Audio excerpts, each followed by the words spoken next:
इसके बाद एक शक्तिशाली दबाव आया। यह एक विशेषज्ञ द्वारा उत्सर्जित आभा थी। अंधेरे की शक्ति के तहत सीयू ने तुरंत बाहर निकाल दिया। उनका लक्ष्य रॉबर्ट था, जो एंड्रू के बगल में गेल को ले जा रहा था।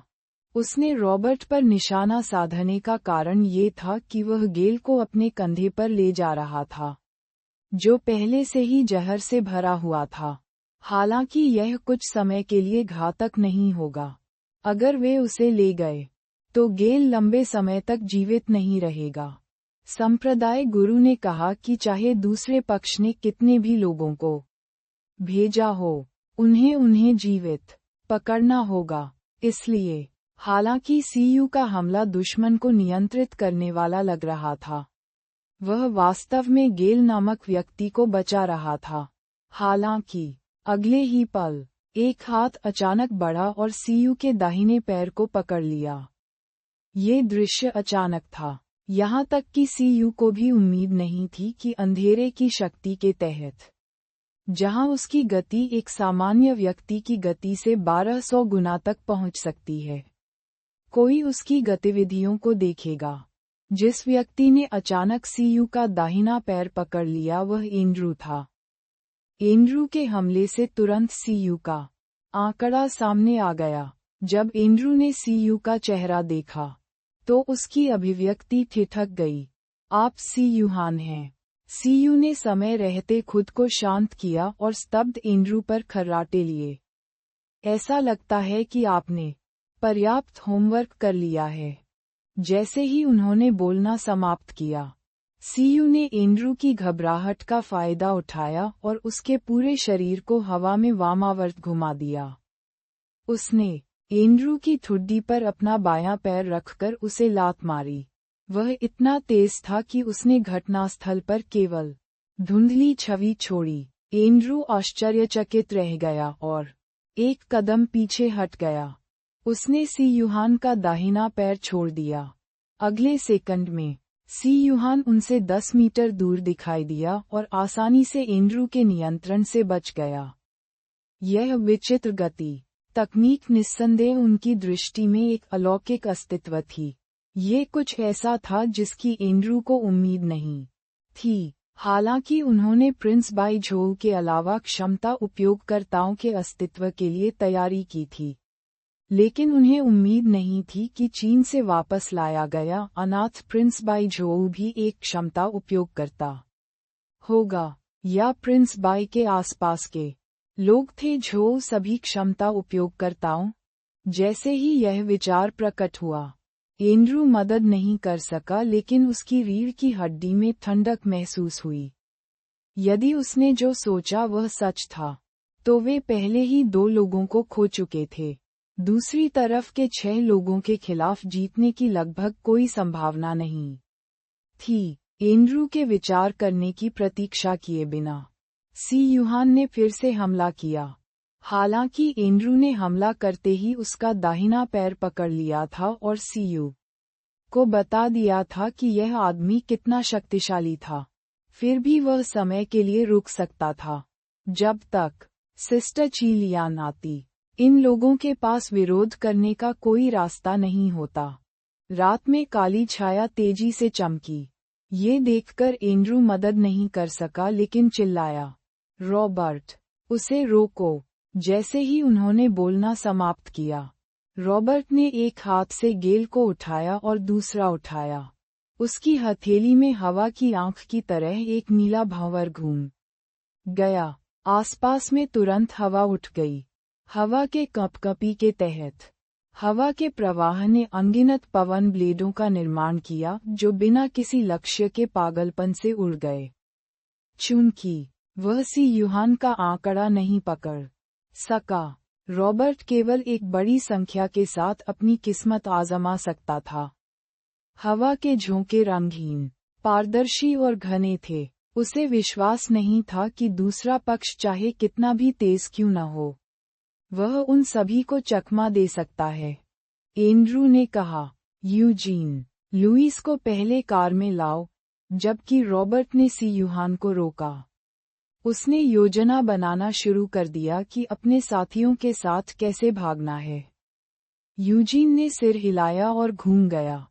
जैसे ही वह कार का दरवाजा खोलकर गंभीर रूप से घायल लुइस को कार में भरने ही वाली थी, तभी एक अजीब दृश्य हुआ।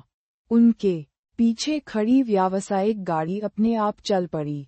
यह आगे और पीछे जाने के लिए पहियों पर निर्भर नहीं था।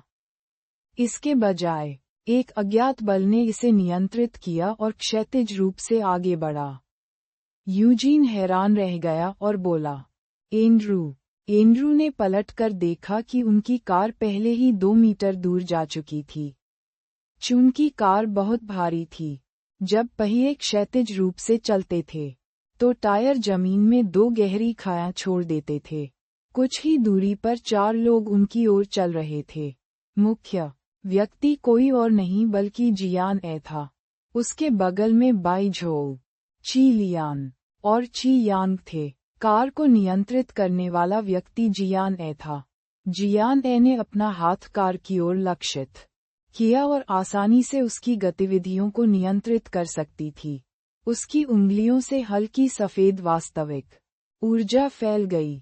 साधना की इस अवधि के बाद वस्तुओं पर उसका नियंत्रण उन्नत स्तर पर पहुंच गया था। महज कार कुछ नहीं थी। एंड्रू और बाकी लोगों की प्रतिक्रिया की प्रतीक्षा किए बिना जियान ए ने अपना हाथ लहराया।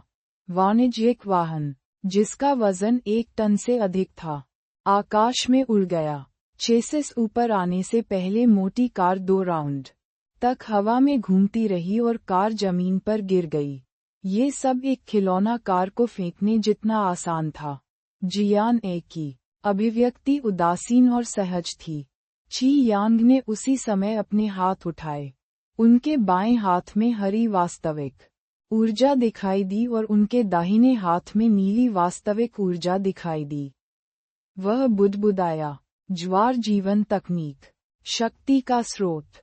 ज्वार जीवन तकनीक, गति का स्रोत। अंधेरे की शक्ति के तहत सी युहान को तुरंत ची यांग की सहायक क्षमताओं में वृद्धि प्राप्त हुई। उसकी गति और शक्ति 50% बढ़ गई और उसका पूरा शरीर और भी तेज हो गया। हालांकि रॉबर्ट के पवन ब्लेड बहुत घने थे, वे सीयू की गति का सामना नहीं कर सके, जो ची यांग की मदद से अपने चरम पर पहुंच गया था। इससे पहले कि रॉबर्ट प्रतिक्रिया दे पाता, एक मुक्का उसकी छाती पर लगा और वह पीछे की ओर उड़ गया। एंड्रू हैरान था। वह अभी अभी विचलित हुआ था। जब रॉबर्ट ने अपनी क्षमताओं का उपयोग किया, तो उसका मुख्य शरीर उसकी सबसे बड़ी कमजोरी थी और उसे उसकी रक्षा करनी चाहिए। उसे उम्मीद नहीं थी कि सी युहान तेजी लाएगा। वह अभी अभी लापरवाह हुआ था, जिससे दूसरे पक्ष को हमला करने का मौका मिल गया। सी युहान के हमले को चियांग की टाइड लाइफ तकनीक द्वारा बढ़ाया गया था। यह उस प्रहार से भी अधिक भारी था जो उसने लुइस पर पहले प्रयोग किया था। रॉबर्ट को तुरंत महसूस हुआ कि इस मुक्के से उसके आंतरिक अंग एक साथ मुड़ गए हैं। उसकी छाती ऐसे जल रही थी मानो उसके शरीर में प्रचंड आग जल रही हो। वहां था एक उसके गले में धातु जैसा स्वाद। रॉबर्ट जमीन पर गिर गया और मुंह से खून उगल दिया। जैसे ही रॉबर्ट गिरा, तेज हवा धीरे धीरे खत्म हो गई। जियान ए और बाकी लोग ज्यादा दूर नहीं रुके और सीयू तुरंत टीम में लौट आए। उसी समय जियो जेन ने उन्हें पाया। युन बुयाओ के अलावा, जो बईयुन शहर में नहीं थे, एंड्रू ने पहले ऑपरेशन की व्यवस्था करते समय जो भी मौजूद थे, वे अब मौजूद थे। संप्रदाय मास्टर, वह गंजा काला आदमी बहुत मजबूत है। वह मेरे अंधेरे की शक्ति के हमले को हवा से भी झेल सकता है। सीयू ने दूसरे पक्ष की स्थिति बताई। जियान ए ने समझ में सिर हिलाया। वह कंपनी में ओवरटाइम काम करने वाली थी, लेकिन उसे अचानक बाई झोउ से खबर मिली कि उसे लगा कि जियो जेन खतरे में है। इसलिए बिना ज्यादा सोचे जियान ए ने बाई झो और बाकी लोगों से मुलाकात की और उपनगरों में जियो जेन के विला की ओर दौड़ पड़ी।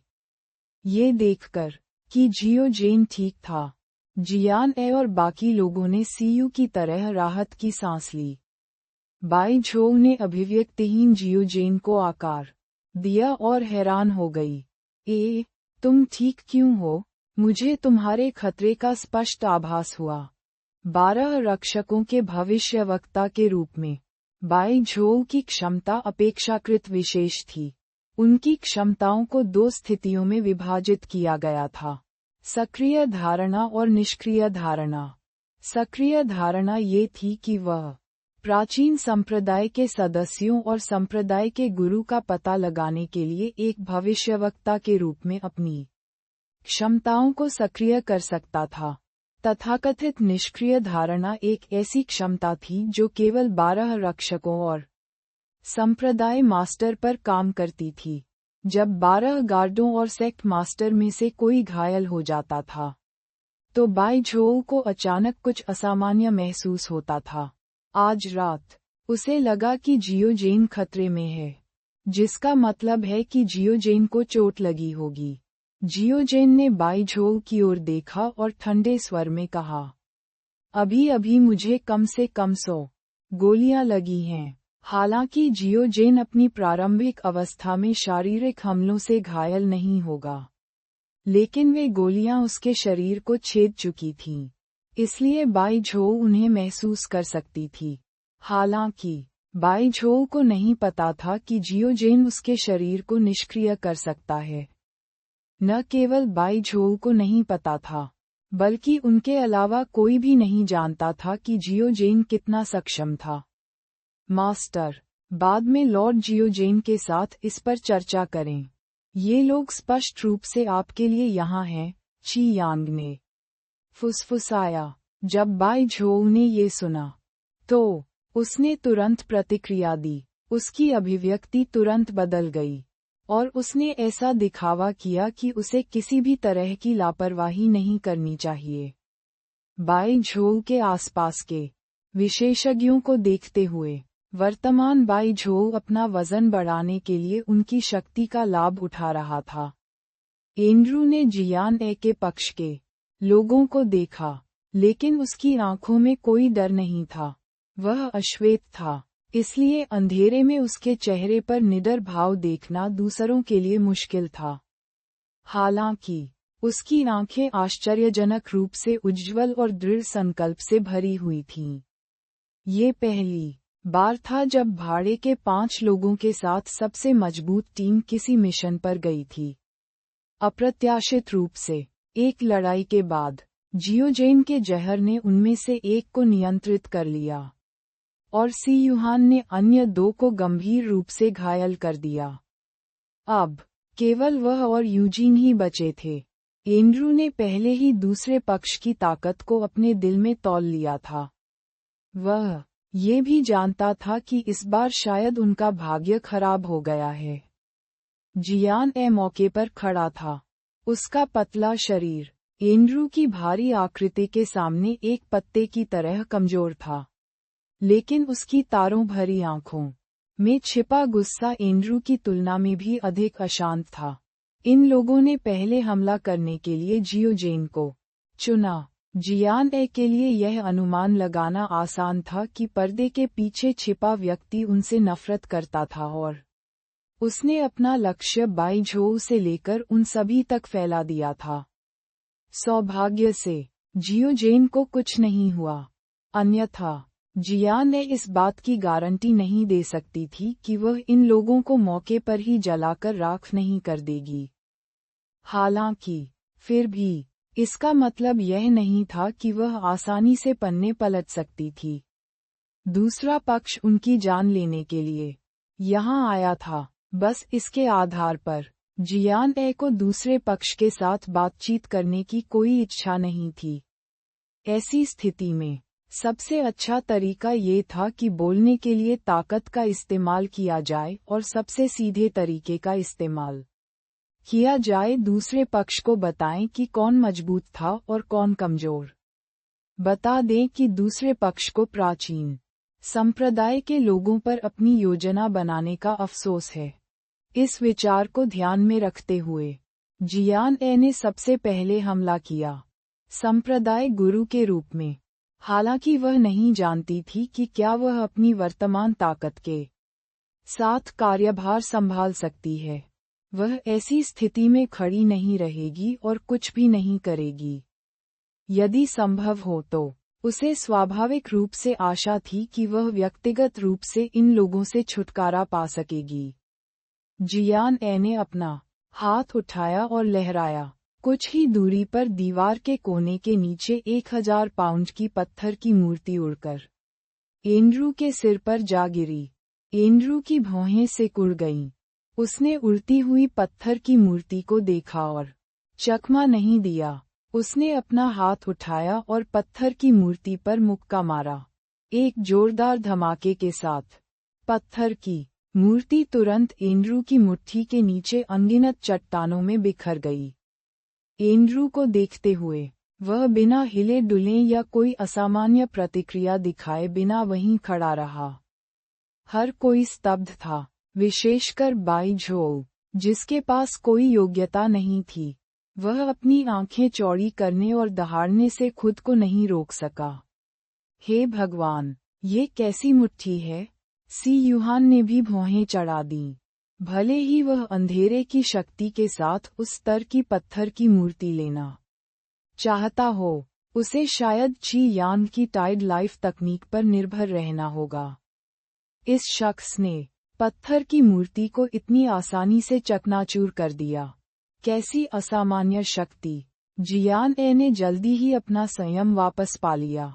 उसने अपने हाथ उठाए और जमीन कांप उठी। तभी सभी को एहसास हुआ कि जमीन धीरे धीरे दरक रही है। 2 विशाल खड्डे सांपों की तरह एंड्रू और यूजीन की ओर उड़ रही थीं। बाई झोउ और बाकी लोग हैरान थे। उन्हें यह उम्मीद नहीं थी कि संप्रदाय के गुरु वस्तुओं को नियंत्रित करने के अलावा किसी मानसिक साधना तकनीक में महारत हासिल कर लेंगे। जब एंड्रू और यूजीन ने ये देखा तो वे चौंक गए। उन दोनों ने तुरंत पहचान लिया कि मुख्य व्यक्ति प्रिंस बाई झोउ की कंपनी का 15 वर्षीय बॉस था।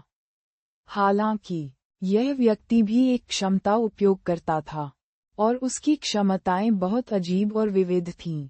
के लिए समय नहीं था उनमें से 2 को सोचना है। एंड्रू और यूजीन एक के बाद एक पीछे हट गए, लेकिन खड ऐसे आगे बढ़े जैसे उनकी आंखें हों। जमीन के नीचे के उभार में प्रचंड ऊर्जा समाहित प्रतीत होती थी। एंड्रू और यूजीन ने इस झटके को सीधे झेलने की हिम्मत नहीं की। इस समय लुइस, जिसे यूजीन द्वारा घसीटा गया था और जो गंभीर रूप से घायल थी, ने अपनी शेष चेतना और ऊर्जा के साथ कठिनाई से अपना हाथ लहराया। एक मोटी पत्थर की दीवार अचानक जमीन से बाहर निकल आई। ये देखकर जियोजेन मदद नहीं कर सका, लेकिन भौहें चढ़ गईं। इस महिला ने उसके भागने को रोकने के लिए विला में एक पत्थर की दीवार भी बनाई थी। उसे उम्मीद नहीं थी कि वह अब अपने साथियों के लिए ये कदम उठाएगी। खड्डें पत्थर की दीवार से टकराईं और खामोश रात में तुरंत एक जोरदार धमाका हुआ। जमीन फटने से हर तरफ कीचड़ उड़ गया। जियान ए की मानसिक साधना तकनीक ने लुइस द्वारा बनाई गई पत्थर की दीवार को भी तोड़ दिया, लेकिन इसने जियान ए के हमले को भी हल कर दिया। यूजीन, हम अब इतने निष्क्रिय नहीं हो सकते। चलो उनसे लड़ें। एंड्रू ने अपनी सांसें संभालने का मौका लिया और यूजीन से कहा। दूसरे पक्ष की ताकत बहुत अजीब थी। यदि उन्हें निष्क्रिय रूप से पीटा जाता रहा तो वे अधिक समय तक टिक नहीं पाएंगे। यूजीन घबरा गया। लुइस और बाकियों के बारे में क्या? यूजीन, हमारे बारे में चिंता मत करो। बचने का कोई रास्ता सोचो, लुइस ने कमजोर होकर कहा। हालांकि क्योंकि उसने अभी अभी अपनी क्षमता का उपयोग किया था, इससे उसके गंभीर रूप से घायल शरीर पर बोझ बढ़ गया। इतना कहने के बाद उसने एक और कौर खून उगल दिया। जब यूजीन ने लुईस की बातें सुनी, तो उसकी आंखों में जटिल भावनाएं भर गईं। हालांकि मौजूदा स्थिति ने उन्हें भावुक होने की अनुमति नहीं दी। उसने अपने दांत पीस लिए और लुईस को जमीन पर लेटा दिया। अगले सेकंड में यूजीन की आंखों से अचानक एक सुनहरी रोशनी फूट पड़ी जब उसने एक मंत्र का जाप किया जिसे कोई नहीं समझ सका। एक पल के लिए आसपास की हवा अराजक हो गई। यूजीन के सिर पर छोटे सुनहरे बाल हवा के साथ नाच रहे थे। यूजीन का कमजोर दिखने वाला शरीर चौंकाने वाली ऊर्जा से भर गया। यहाँ तक कि ची लियान को भी इसकी गर्मी महसूस हुई। यह शक्ति। उसने तुरंत एक कदम आगे बढ़ाया और सभी को अपने पीछे ढाल लिया। संप्रदाय गुरु, सावधान रहें। जैसे ही उसने बोलना समाप्त किया, यूजीन के पूरे शरीर से रोशनी निकलने लगी। रोशनी बेहद चकाचौंध थी, जिसने तुरंत रात के आकाश को दिन में बदल दिया। जब एंड्रू को पता चला कि यूजीन उस क्षमता का उपयोग कर रहा है, तो वह डर के मारे अपनी आंखें चौड़ी करने से नहीं रोक सका। यूजीन, रुको, तुम पागल हो। ऐसा लग रहा था कि यूजीन ने कुछ भी नहीं सुना है। उसके चारों ओर की ऊर्जा अधिक से अधिक गर्म हो गई। रात के आकाश के नीचे अनगिनत प्रकाश धब्बे यूजीन के चारों ओर तैर रहे थे। प्रकाश के धब्बे चमकती मधुमक्खियों या सघन रूप से भरे हुए जुगनुओं की तरह थे। वे खूबसूरत तो थे, लेकिन उनकी आभा बेहद खतरनाक भी थी। यह क्या है? ची यांग ने यूजीन द्वारा इस्तेमाल की जा रही चाल को देखा और आश्चर्यचकित रह गई। इस सुनहरी रोशनी ने उसे लेई नाम के उस आदमी की याद दिला दी जो बिजली का इस्तेमाल करता था। इस समय यूजीन ने जो ऊर्जा छोड़ी वह बिजली से भी अधिक शक्तिशाली लग रही थी। यूजीन, रुको! एंड्रू भयभीत होकर चिल्लाया, लेकिन वह यूजीन की ऊर्जा से डर गया और पास आने की हिम्मत नहीं की। वह बस उसे रुकने के लिए कहता रहा। अगले सेकंड में यूजीन ने अचानक अपने हाथ खोले और उसकी आंखें सुनहरी रोशनी से चमक उठीं। जैसे ही वे जियान और बाकी की ओर बढ़े, अनगिनत प्रकाश धब्बे जीवन से भर गए। प्रत्येक प्रकाश स्थान केवल सोयाबीन के आकार का था, लेकिन जियान और बाकी लोग महसूस कर सकते थे कि प्रत्येक प्रकाश स्थान में अत्यंत शक्तिशाली ऊर्जा थी। ची यांग ने उसे कम आंकने की हिम्मत नहीं की। उसने तुरंत अपने हाथ से एक अभिशाप मुहर बनाई और चिल्लाया, मिस्टिक टर्टल शील्ड। ये ची यांग की सहायक मानसिक साधना तकनीकों का सबसे उन्नत रक्षात्मक कदम था। रहस्यवादी कछुआ 4 प्राचीन दिव्य जानवरों में से एक था। इसके खोल में सभी हमलों को झेलने की ताकत थी। हालांकि ची यांग की मानसिक साधना तकनीक अभी तक परिपक्व नहीं हुई थी। उसे यकीन नहीं था कि क्या वह यूजीन के जबरदस्त हमले का सामना कर पाएगा। इस समय ची लियान अचानक कूद गया और चियांग के मिस्टिक टर्टल शील्ड की सुरक्षा से बच गया, जो पानी में तैर रहा था। वायु, ची लियान, बहन, जियान ने, ची यांग और बाकी लोगों ने चिल्लाकर कहा। क्या ची लियान यूजीन के चौतरफा हमले का सामना करने के लिए अपनी ताकत पर भरोसा करने वाली थी? ची लियान के लंबे लाल बाल उसके पीछे लहरा रहे थे, और उसकी लंबी और संकीर्ण आंखों में अहंकार और चालाकी की झलक दिख रही थी। उसे 12 रक्षकों में शीर्ष 3 में से एक स्थान दिया गया था, तो वह कछुए के खोल के नीचे कैसे छिप सकती थी? उसके लाल होंठ थोड़े खुले, और ची लियान ने धीरे से चमकीले लाल नाखूनों वाला अपना हाथ उठाया। उसने शांति से कहा, पवित्र प्रकाश न्याय के 7 सितारे। जैसे ही उसने बोलना समाप्त किया, 7 चमकदार सरणियां अचानक ची लियान के पीछे चमक उठीं। सरणी के मध्य में 6 बिंदु वाले तारे का आकार था। बाहर जटिल पैटर्न उकेरे हुए थे, और यह 7 सुंदर सुनहरे कुलदेवताओं जैसा दिखता था। इससे पहले कि हर कोई ची लियान की क्षमता की सुंदरता पर प्रशंसा कर पाता, उन्होंने देखा कि 7 सरनी चमकदार सुनहरी रोशनी का उत्सर्जन कर रही थीं और अचानक बाहर निकल गईं। अगले ही पल वह यूजीन के सुनहरे प्रकाश धब्बों से टकरा गया। एक अत्यंत चमकदार सुनहरी रोशनी प्रकट हुई। सभी ने एक ही समय में अपनी आंखें बंद कर लीं, लेकिन प्रकाश अभी भी उनकी आंखों को चोट पहुंचा रहा था। उम्मीद के मुताबिक कोई तेज धमाका नहीं हुआ। यूजीन की चाल से जबरदस्ती टकराने के लिए ची लियान ने जजमेंट के 7 स्टॉस का इस्तेमाल नहीं किया। इसके बजाय उसने यूजीन की अंतिम चाल को खत्म करने के लिए अपनी मजबूत ताकत का इस्तेमाल किया। स्वर्णिम पवित्र प्रकाश को छोड़कर, जो लंबे समय तक नहीं बिखरा, सब कुछ चुपचाप हुआ। थोड़ी देर के बाद सुनहरी रोशनी खत्म हो गई और रात ने फिर से सब कुछ ढक लिया।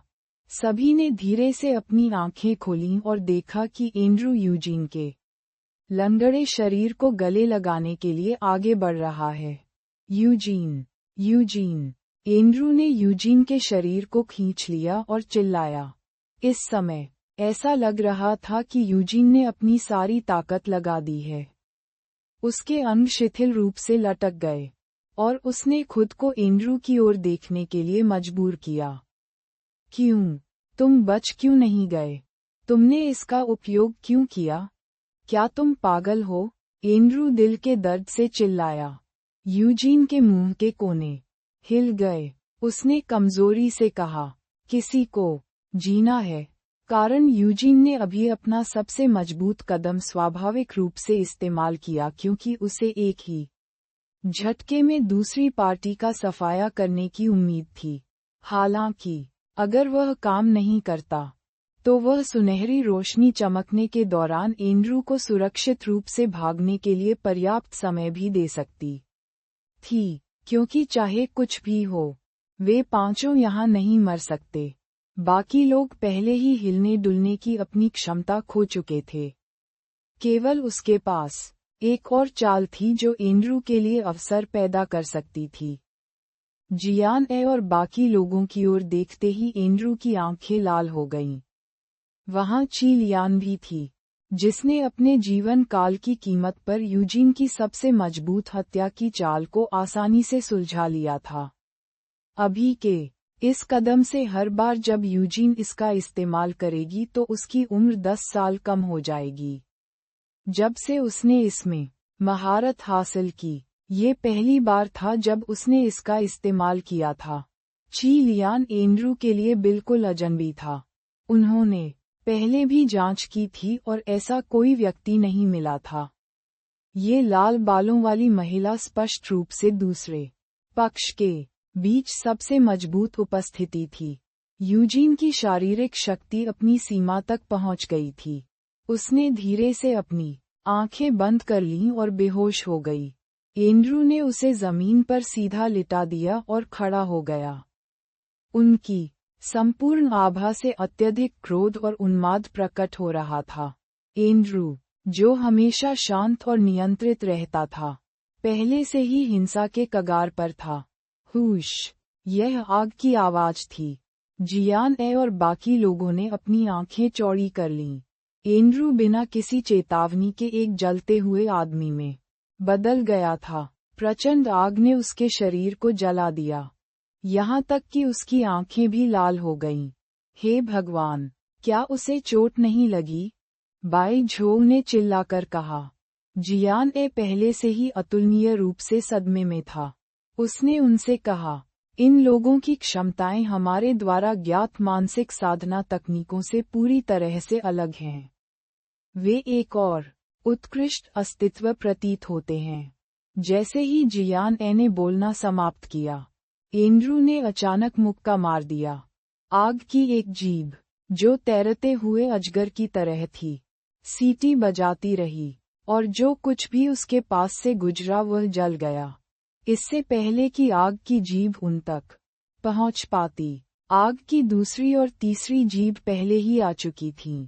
कुछ ही समय बाद वहां आग का समुद्र था, और आग की अनगिनत जीभों ने ची यांग की मिस्टिक टर्टल शील्ड पर बमबारी की। भले ही वे अंदर छिपे हुए थे, फिर भी उन्हें आग की गर्मी धीरे धीरे बढ़ती हुई महसूस हो रही थी। लगभग कुछ ही सेकंड में गर्मी ने पहले ही मिस्टिक टर्टल शील्ड में हवा को पतला कर दिया। एंड्रू हिंसक और उच्छृंखल लग रहा था, लेकिन उसका इरादा हत्या करने का था। ये देखकर ची लियान, जो हवा में थी, ने जल्दी से अपना हाथ लहराया और प्रकाश की कुछ किरणें बाहर निकालीं। एंड्रू की आंखों में लाल रोशनी तेज हो गई। उसने अपना हाथ लहराया और कुछ लावा धाराएं काले धुएं में बदलने से पहले हवा में ची लियान की रोशनी से टकरा गईं। जब ची लियान ने ये देखा तो वह दंग रह गई। इस व्यक्ति ने न केवल आग पर बल्कि लावा पर भी नियंत्रण किया। इस समय एंड्रू, जो आग की लपटों में घिरा हुआ था, दहाड़ने लगा। उसकी आवाज ने क्रोधित वानर की तरह आकाश को हिला दिया। इस समय उसके शरीर पर आग की लपटें मानो शक्ति से भर गई थीं, और वे पहले से भी अधिक अशांत और गर्म हो गईं। एंड्रू ने अचानक अपने हाथ अपने सिर के ऊपर उठाए और उन्हें जमीन पर पटक दिया। एक जोरदार धमाके के साथ तुरंत जमीन से धूल उठ गई। एंड्रू के हमले से मूल रूप से स्थिर जमीन अचानक हिल गई। जियान ए और बाकी लोग पीछे गिर गए और अपने शरीर को स्थिर करने के लिए तुरंत एक दूसरे को सहारा दिया। यह व्यक्ति शक्तिशाली है। वह जिस शक्ति का प्रयोग कर सकता है वह भयावह है, सीयू ने एंड्रू को दूर से देखते हुए कहा। यह तथ्य कि उसने अभी एक ही वार से पत्थर की मूर्ति को तोड़ दिया था, हर किसी को उसकी ताकत से डरने के लिए पर्याप्त था। लेकिन अब जब वह आग की लपटों में घिर गया था, तो एंड्रू की ताकत निश्चित रूप से कुछ गुना बढ़ गई थी। जियान ए की अभिव्यक्ति बर्फ की तरह थी। यह व्यक्ति बहुत शक्तिशाली था। सीयू, जो करीबी मुकाबले के लिए गति पर निर्भर था, उसका कुछ नहीं बिगाड़ सका।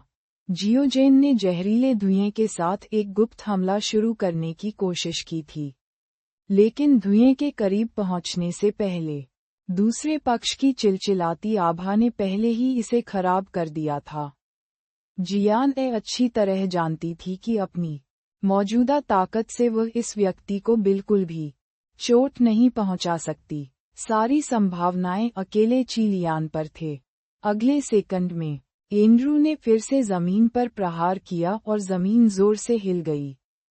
इस समय जमीन के टूटने से बनी खड्डों से लावा बाहर निकला। लावा ने फूंफकारने की आवाज की, लेकिन उसकी गति आश्चर्यजनक रूप से तेज थी। इससे पहले कि वह जियान ए और बाकी लोगों के पास पहुंच सके, हर कोई पहले से ही उस गर्मी को महसूस कर सकता था जो सब कुछ नष्ट करने के लिए पर्याप्त थी। ये देखकर ची लियान तुरंत जियान ए और बाकी लोगों के सामने उतरा। उसके ठंडे चेहरे पर कोई घबराहट नहीं थी। उसने अपने हाथ जोड़े और चिल्लाया, पवित्र प्रकाश ज्ञानोदय का द्वार।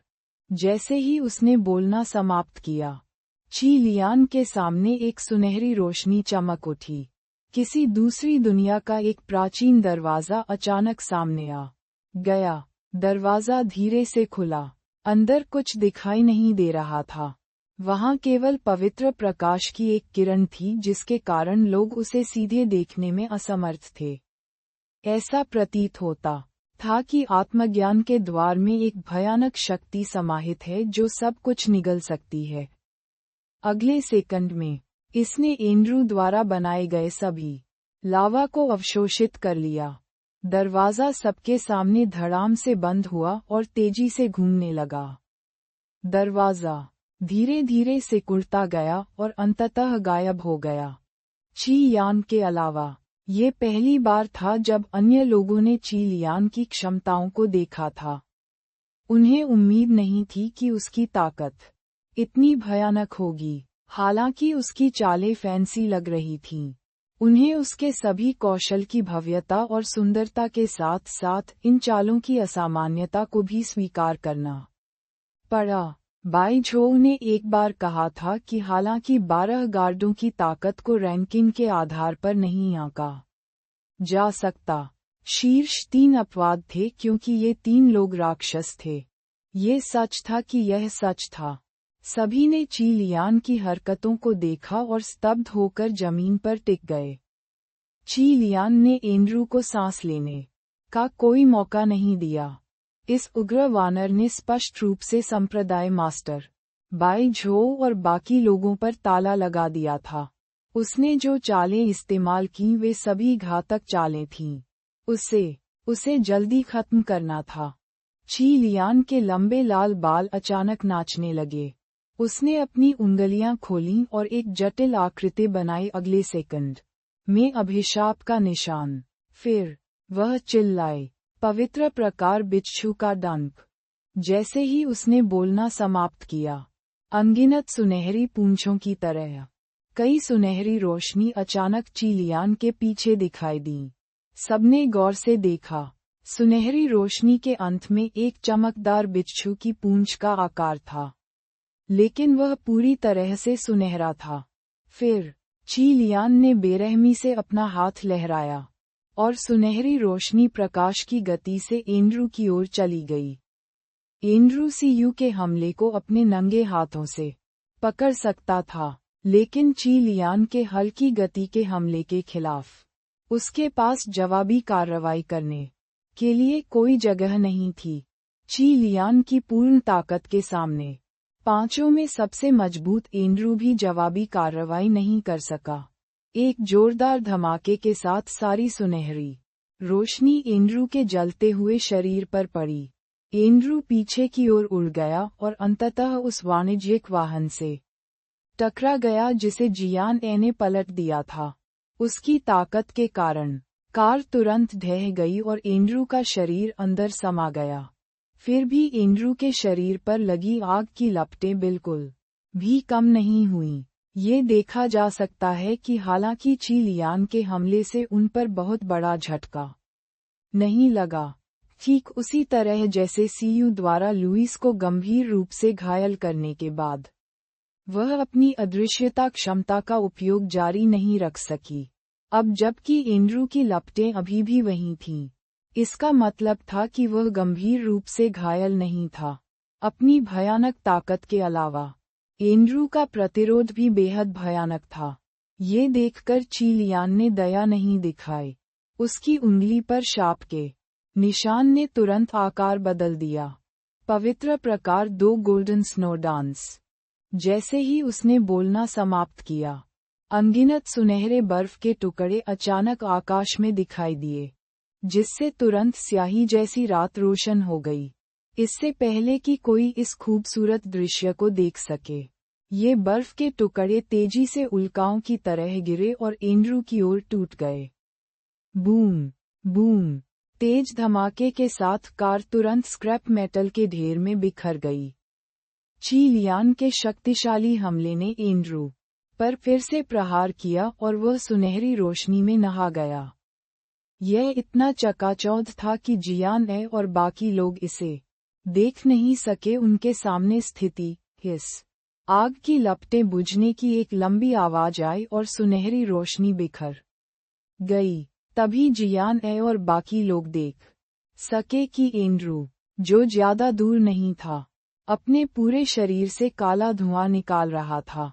वह नग्न था। यह अज्ञात था कि उसके कपड़े आग की लपटों से जल गए थे या ची लियान के हमले से नष्ट हो गए थे। हालांकि उन्होंने इतनी चोटों के बावजूद गिरने से इनकार कर दिया।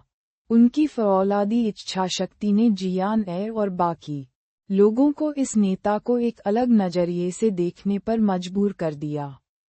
ऐसा इसलिए था क्योंकि वह जानता था कि अगर वह गिर गया तो वे पांचों दुश्मन के चॉपिंग बोर्ड पर मछलियां बन जाएंगी, जो मारे जाने का इंतजार कर रही होंगी।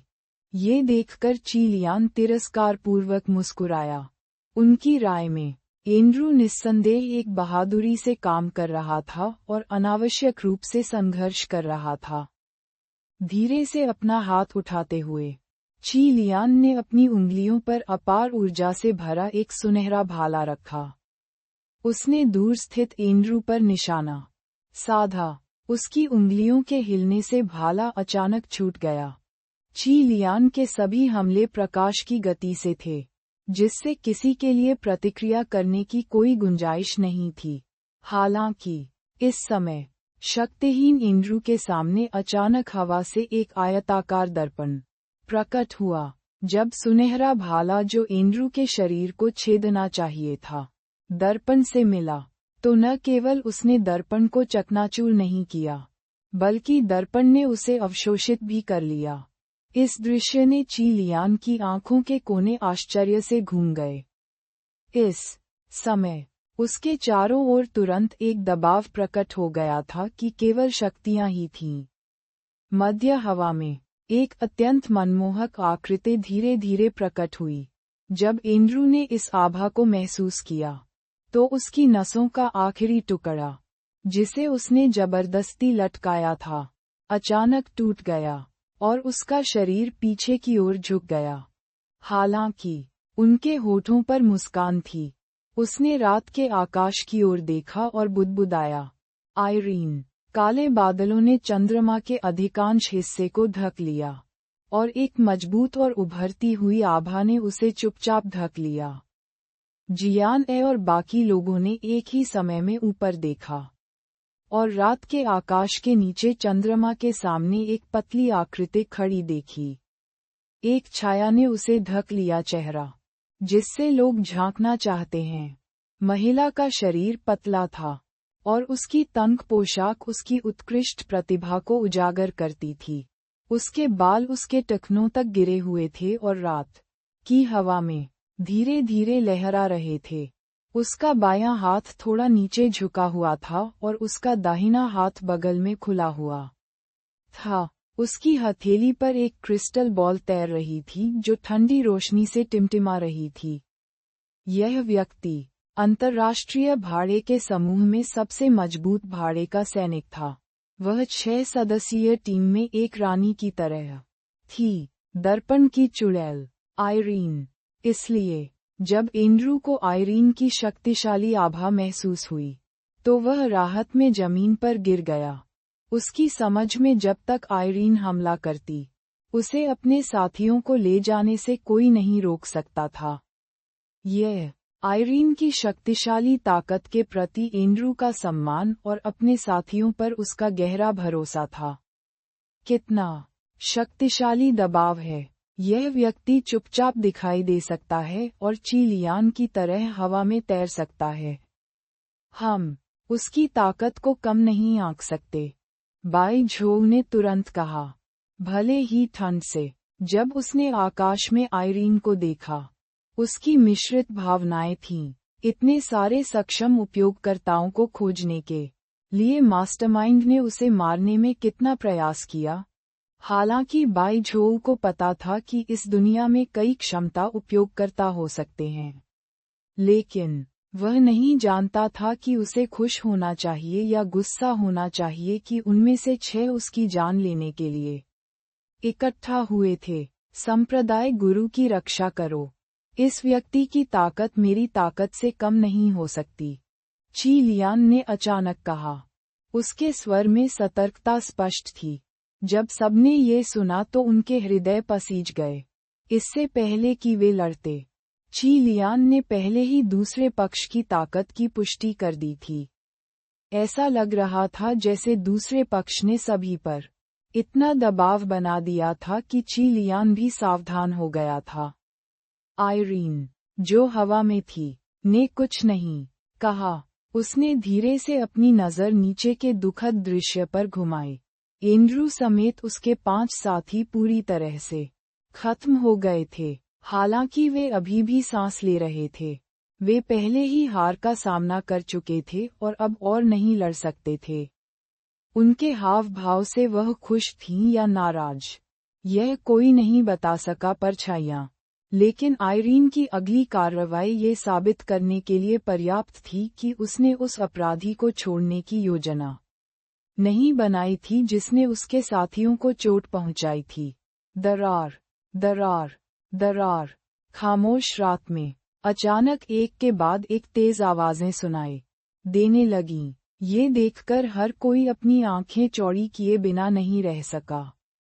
आकाश में एक के बाद एक दर्पण दिखाई देने लगे। दर्पणों का स्वरूप सामान्य दर्पणों से भिन्न नहीं था। हालांकि उस समय वे दर्पण हवा में बड़े करीने से व्यवस्थित थे। कुछ ही समय बाद वहां दर्जनों लोग थे। हर कोई सावधान रहें। रक्षात्मक स्थिति में प्रवेश करते समय चीलियान की अभिव्यक्ति उदास थी। हालांकि वह जिस दुश्मन का सामना कर रही थी उसे समझ नहीं पा रही थी। वह नहीं जानती थी कि दूसरे पक्ष के पास कौन सी अजीब क्षमता है, इसलिए उसने जल्दबाजी नहीं की। हालांकि जैसे ही चीलियान ने बोलना समाप्त किया, तैरते दर्पणों के केंद्र में एक सुनहरी रोशनी चमक उठी। दर्पण में सुनहरी रोशनी तेजी से उड़ती हुई प्रतीत हो रही थी। इस समय आकाश में दर्पण एक फिल्म स्क्रीन की तरह लग रहे थे और अंदर सुनहरी रोशनी चल रही थी। शायद यह उनकी कल्पना थी, लेकिन जैसे जैसे सुनहरी रोशनी साफ होती गई, उन्होंने धीरे धीरे देखा कि दर्पण में सुनहरी रोशनी क्या थी। ये है, ची यांग बुदबुदाया, और बाकी लोग चौंक गए। ऐसा इसलिए था क्योंकि उन्हें एहसास हुआ कि दर्पण में सुनहरी रोशनी कुछ और नहीं बल्कि सुनहरा भाला था जिसे ची लियान ने खुद बनाया था। ची लियान ने शुरू में एंड्रू को अंतिम झटका देने के लिए इसका इस्तेमाल करने की योजना बनाई थी, लेकिन आखिरी क्षण में आयरीन के दर्पण ने इसे अवशोषित कर लिया। हालांकि ठीक उसी समय आकाश में दर्जनों दर्पणों की तरह ची लियान के दर्जनों सुनहरे भाले थे। भाले अधिकाधिक यथार्थवादी होते गए। अंत में वे अचानक दर्पण से बाहर निकल आए और भौतिक शरीर में बदल गए। उन्होंने ची लियान के भाले के समान गति से सभी पर गोली चलाई। ची लियान हैरान रह गया और उसने तुरंत सभी शक्तिशाली सुनहरे भालों को अवशोषित करते हुए फिर से ज्ञानोदय के द्वार का उपयोग किया। पहली नज़र में ची लियान का गेट ऑफ एनलाइटनमेंट और आयरीन का दर्पण लग रहा था उनमें वही क्षमता है जो दूसरे पक्ष द्वारा छोड़े गए हमलों को अवशोषित करने की थी। हालांकि अंतर ये था कि आयरीन का दर्पण न केवल हमलों को अवशोषित कर सकता था, बल्कि वे इसे दोहरा भी सकते थे। एक दर्पण द्वारा अवशोषित हमले को एक ही समय में दर्जनों दर्पणों के माध्यम से दोहराया जा सकता है। यदि उन्होंने ऐसी भयानक क्षमता अपनी आंखों से न देखी होती तो कोई भी इस पर विश्वास नहीं करता। दूसरे पक्ष के पास इतना मजबूत व्यक्ति है। जियान बुदबुदाया। इस समय उसे लगा कि चीजें मुश्किल थीं। ची लियान की आक्रमण शक्ति शक्तिशाली थी, लेकिन दूसरे पक्ष की क्षमता के विपरीत वह न केवल ची लियान के हमले को आसानी से हल कर सकती थी, बल्कि वह इसे दोहरा भी सकती थी और दर्जनों बार पलटवार भी कर सकती थी। इसके अलावा ये स्पष्ट था कि जितनी मजबूत आक्रमण शक्ति उसके विरुद्ध छोड़ी गई, उतनी ही मजबूत आक्रमण शक्ति वह वापस लौटी। इसलिए ची लियान ने भी जल्दबाजी में हमला करने की हिम्मत नहीं की। हालांकि भले ही ची लियान ने हमला नहीं किया, इसका मतलब यह नहीं था कि आयरीन लड़ना बंद कर देगी। उसकी क्षमता सिर्फ दुश्मन के हमले का जवाबी हमला करने तक ही सीमित नहीं थी। आयरीन के हाथ में मौजूद क्रिस्टल बॉल अचानक चमक उठी और हवा में मौजूद दर्जनों दर्पण हिल गए। दरार, दरार, दरार। दर्पणों ने जल्दी से खुद को जियान और बाकी लोगों के चारों ओर व्यवस्थित कर लिया, जिससे समय समय पर तीखी आवाजें निकलती रहीं।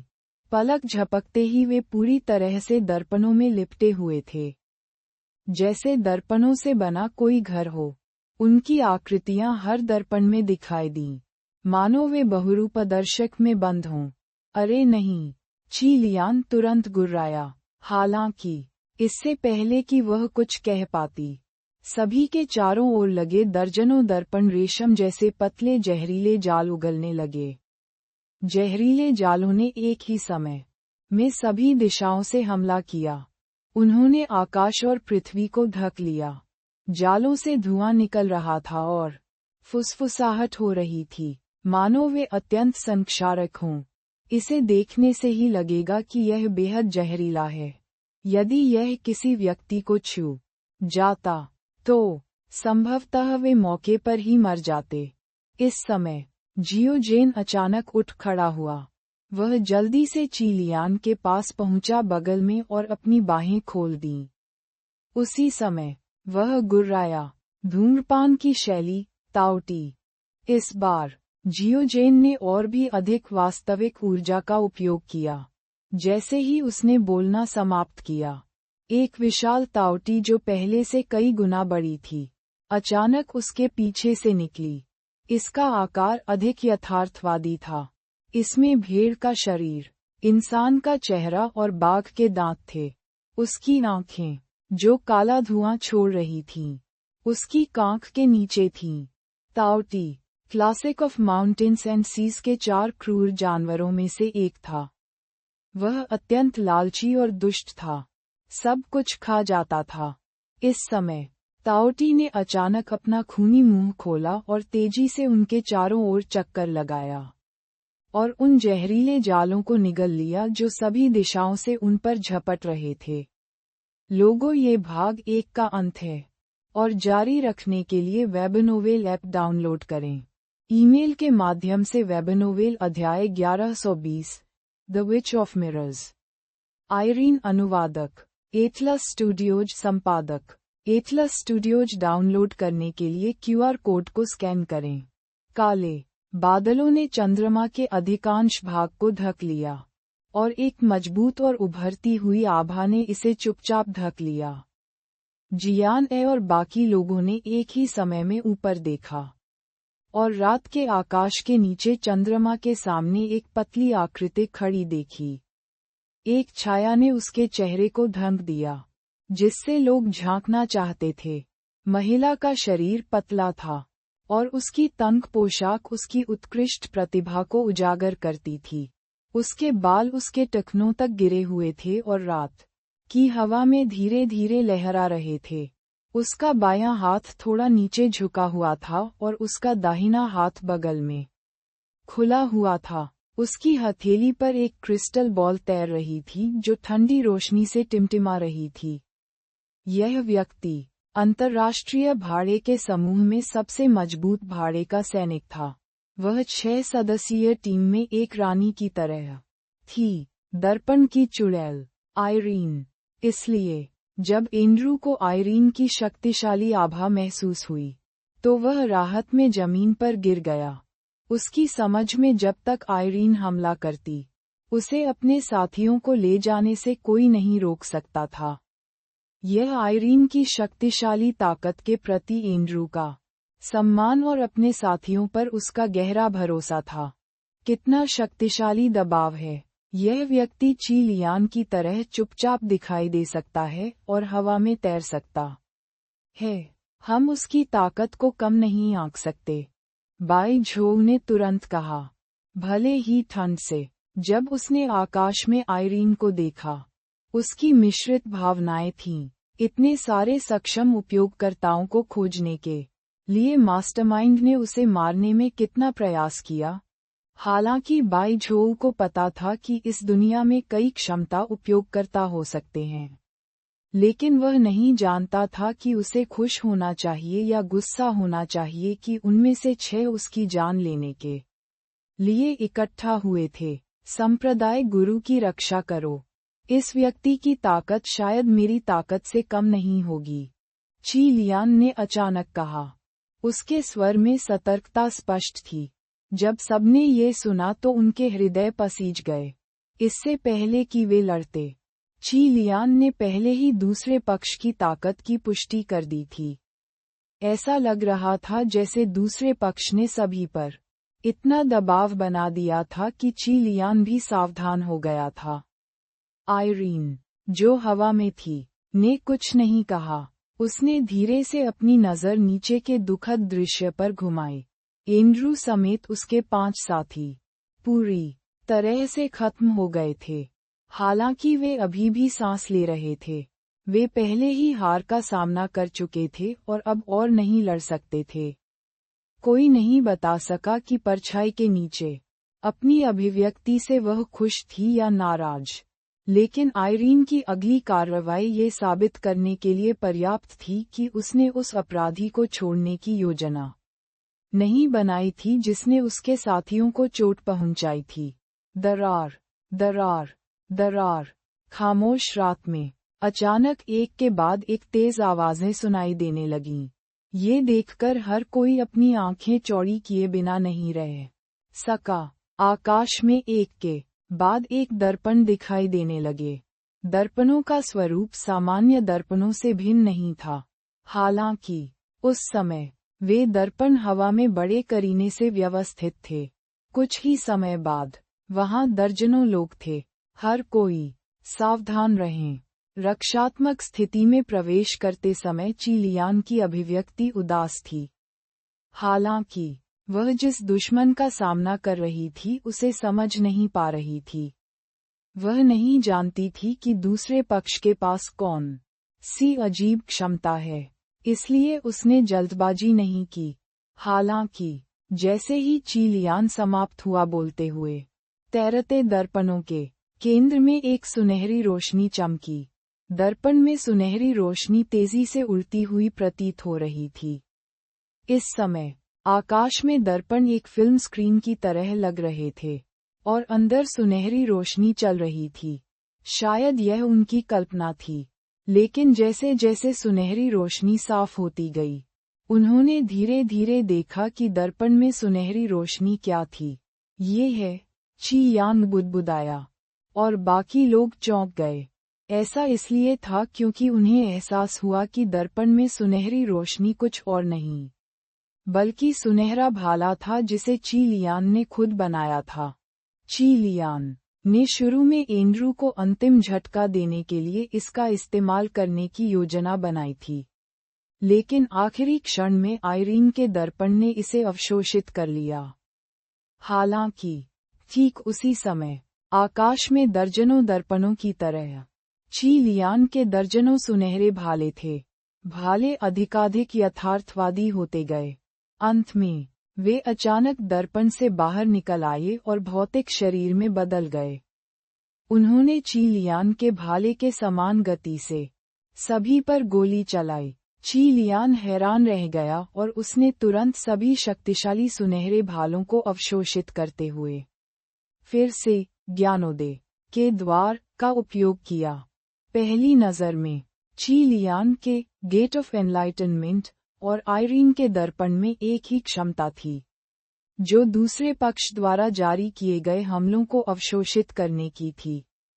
हालांकि अंतर ये था कि आयरीन का दर्पण न केवल हमलों को अवशोषित कर सकता था, बल्कि वे इसे दोहरा भी सकते थे। एक दर्पण द्वारा अवशोषित हमले को एक ही समय में दर्जनों दर्पणों के माध्यम से दोहराया जा सकता है। यदि उन्होंने ऐसी भयानक क्षमता अपनी आंखों से न देखी होती तो कोई भी इस पर विश्वास नहीं करता। दूसरे पक्ष के पास इतना मजबूत व्यक्ति है। जियान बुदबुदाया। इस समय उसे लगा कि चीजें मुश्किल थीं। चीलियान की आक्रमण शक्ति शक्तिशाली थी, लेकिन दूसरे पक्ष की क्षमता के विपरीत वह न केवल चीलियान के हमले को आसानी से हल कर सकती थी, बल्कि वह इसे दोहरा भी सकती थी और दर्जनों बार पलटवार भी कर सकती थी। इसके अलावा ये स्पष्ट था कि उसके खिलाफ जितनी मजबूत आक्रमण शक्ति जारी की गई, वह उतनी ही मजबूत थी आक्रमण की शक्ति वह लौटाए। इसलिए चीलियान ने भी जल्दबाजी में हमला करने की हिम्मत नहीं की। हालांकि भले ही चीलियान ने हमला नहीं किया, इसका मतलब यह नहीं था कि आयरीन लड़ना बंद कर देगी। उसकी क्षमता सिर्फ दुश्मन के हमले का जवाबी हमला करने तक ही सीमित नहीं थी। आयरीन के हाथ में मौजूद क्रिस्टल बॉल अचानक चमक उठी और हवा में मौजूद दर्जनों दर्पण हिल गए। दरार, दरार, दरार।